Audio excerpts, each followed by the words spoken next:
Sziasztok gyerekek! Egy érdekes hírt tett közzé a sajtó nemrégiben, hogy egy világszerte ismert híresség, egy hölgy úgynevezett megelőző masztektómiát hajtott végre magán, mivel attól félt, hogy örökölt mellrákja lesz, mert bizonyos gének nem is tudom hány százalékban hajlamosítják erre, ezért úgy gondolta, hogy nehogy rákot kapjon, megelőzésképpen levágatja a mellét. És az ember ösztönösen beleborzad egy ilyen hírbe, elképzeli azt, hogy milyen az, hogy az emberből egy részt, egy darabot levágnak és csonkolják, és hogy milyen kellemetlen lehet, eszébe jutnak azok a hírek, hogy léteznek az úgynevezett fantomfájdalmak, hogy valakinek sajnos amputálták a lábát, és csak levegő van a helyén, és mégis érzi a fájdalmat, mert ugye az aurát nem lehet a fűrésszel levágni onnan, és az ember szellemi lenyomata az egy teljes testre képződik és képződött. És a világ sajtó is hát több oldalról közelítette meg ezt a kérdést. Voltak, akik magasztalták és dicsérték, és azt mondták, hogy micsoda bátorság kell ehhez. Hát valóban bátorság kell ahhoz, hogy az ember önként egy tagját levágassa, vagy leműtesse, bár tulajdonképpen egy betegségtől félni, és ezt bátorságként beállítani, hát ez sem biztos, hogy valós és megalapozott vélemény. De én mégis más oldalát szeretném ennek a ténynek megfogni, mert a szemlélet dolga, hogy bátorság vagy félelem a motivációja egy tettnek.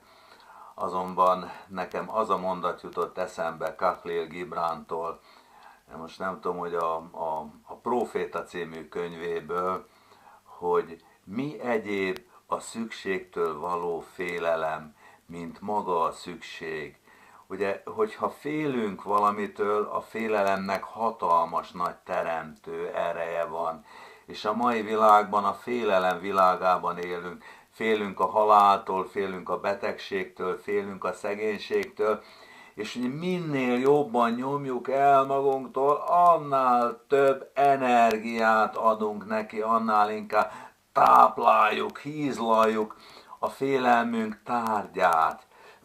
Mindenki megtapasztalta már, hogy én gyerekkoromban vettem észre, hogy megpróbáltam a járda szélén azon a vékony csíkon lépkedni, mint hogyha egy ilyen kötéltáncos lennék, és elkezdtem vigyázni arra, hogy jaj, nehogy félrelépjek, és egy fél percen belül rögtön félreléptem, mert amint az ember valamit nem akar, az megtörténik vele.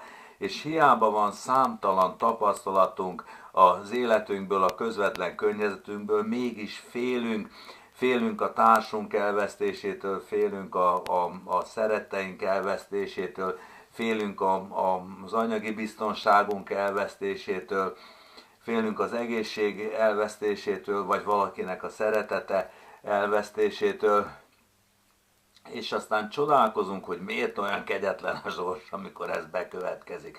Pedig tulajdonképpen nem történik semmi, hiszen aki fél, az már az elvesztés félelmében él. Aki fél, hogy elveszt valamit, az már az elvesztés félelmében él, és azzal tulajdonképpen nem történik semmi különös, mert ez ugyanaz, mint hogyha elvesztette volna. Tehát, hogyha félünk, akkor legalább ne féljünk a félelemtől. És hogyha valaki úgy gondolja, hogy úgy lesz nyugodtabb, hogy megműteti magát és levágatja, akkor legalább az azzal kapcsolatos félelmeit, ugye a levágatástól való félelmeit győzze le, és akkor egy kicsit már hátrébb kerül a félelem listán, mert hogyha az ember fél a betegségtől, és akkor utána még fél a betegség következményeinek elhárításától, az öncsonkolástól, az már aztán végleg a vég. És még jobb azonban, hogyha tudjuk tudatosítani magunkban, hogy a félelemmel csak kárt okozunk magunknak. Nem könnyű az embernek túllépni a saját árnyékán, az biztos. Nem könnyű dolog erősnek lenni, és bátornak, és hinni, és azt mondani, hogy igen, az én mennyei atyám vigyáz rám, veréb nem eshet le a fáról az ő tudta nélkül, tehát bármi történik velem, az nekem csak a javamra válhat. És ha pedig az a javamra válik, akkor meg minek félni tőle? Gyerekek, ne féljetek, kérlek titeket, ne féljetek a saját érdeketekben, és sziasztok, hello!